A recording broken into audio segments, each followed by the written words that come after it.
Matthew chapter 20. For the kingdom of heaven is like a landowner who went out early in the morning to hire workers for his vineyard.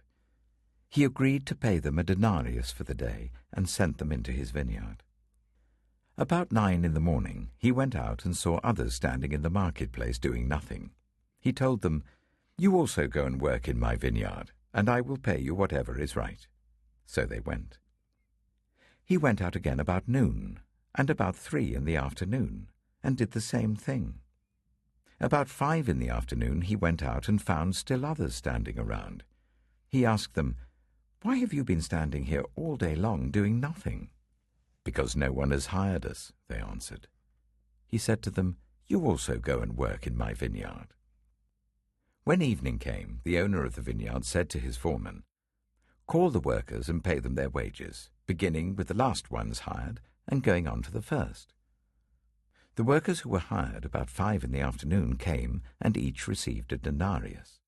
So when those came who were hired first, they expected to receive more. But each one of them also received a denarius.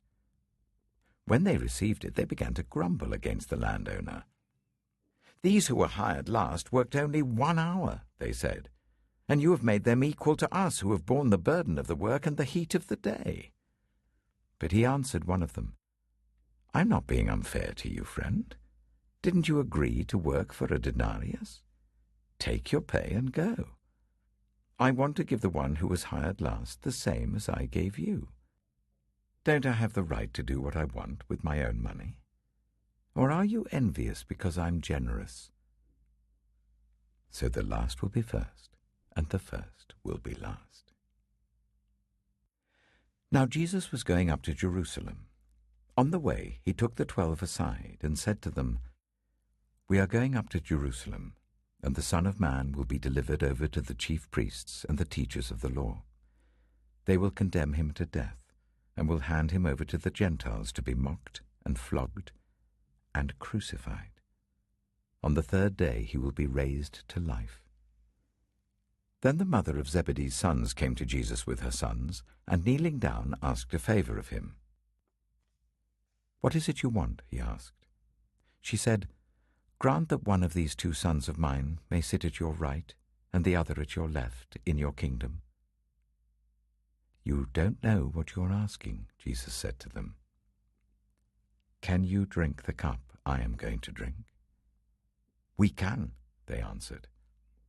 Jesus said to them, "You will indeed drink from my cup, but to sit at my right or left is not for me to grant. These places belong to those for whom they have been prepared by my Father." When the 10 heard about this, they were indignant with the 2 brothers. Jesus called them together and said, "You know that the rulers of the Gentiles lord it over them, and their high officials exercise authority over them. Not so with you.